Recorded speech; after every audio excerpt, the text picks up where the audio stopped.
Ang daming nagpa-xerox sa akin ng back-to-back na ID at naubos talaga yung bond paper ko. Sakto dumating na itong aking deliver or order sa online. Yung pinangbayad ko dito kumarites ay yung benta ko rin sa or xerox ko din na kasi nakahiwala yun eh. Diba? 190 plus lang yung bili ko nito. Free shipping. Buti nga at legit na itong mga na-orderan ko. Kasi dati nag-order ako.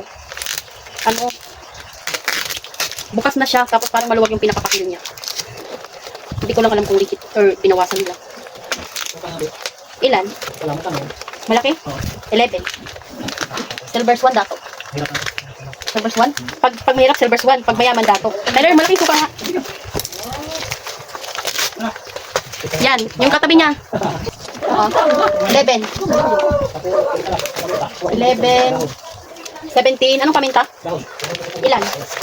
Ilang pamintang dahon? Dalawa? 17, 18, 19.